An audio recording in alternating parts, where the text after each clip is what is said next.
মুহাম্মদ রাসূলুল্লাহ সাল্লাল্লাহু আলাইহি ওয়াসাল্লাম স্ত্রীদের আবেগ অনুভূতির দিকে খেয়াল রাখতেন। হযরত আয়েশা বলেন যে মুহাম্মদ রাসূলুল্লাহ সাল্লাল্লাহু আলাইহি ওয়াসাল্লাম একসময় আমাকে বলতেছেন, আয়েশা তুমি কখন আমার প্রতি রাগ করো, কখন আমার প্রতি খুশি হও, স্বামী হিসেবে এটা আমি বুঝি।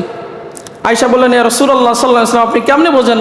কয় তুমি যখন আমার প্রতি খুশি থাকো তখন তুমি বলো যে মুহাম্মদ রাসূলুল্লাহ সাল্লাল্লাহু আলাইহি সাল্লামের আল্লাহর কসম, রবের কসম।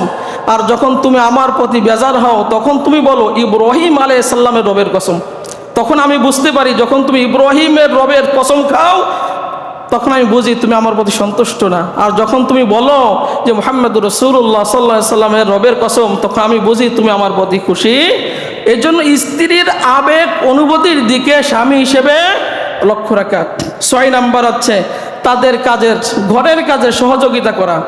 আমরা বাইরে থেকে আসি, স্ত্রীদের ঘরের যে কাজগুলো আছে কাজের সহযোগিতা করা। মুহাম্মদ রাসূলুল্লাহ সাল্লাল্লাহু আলাইহি সাল্লাম যুদ্ধ থেকে আসতেন, যুদ্ধ থেকে এসে দেখলেন যে আয়েশার এখনো তরকারি কোটা হয় নাই, রান্না হয় নাই। মুহাম্মদ রাসূলুল্লাহ সাল্লাল্লাহু আলাইহি সাল্লাম নিজে তরবারি বিছাইয়া ওই তরবারি দিয়ে তরকারি কুটে দিয়েছেন। আপনি কাজ করে আসছেন, বাইরে থেকে বিল থেকে আসছেন, এসে দেখেন রান্না হয় নাই, দেরি হচ্ছে, আমরা তো কত গালিগালাজ করি। অথচ এইটা সুন্নাহ বিরোধী কাজ, এটা আল্লাহ এবং আল্লাহ রসুল অসন্তুষ্ট হয়, আল্লাহ এবং আল্লাহ রসুল এইটা আমাদেরকে নিষেধ করছেন। এরপরে আমরা কিছু গুরুত্বপূর্ণ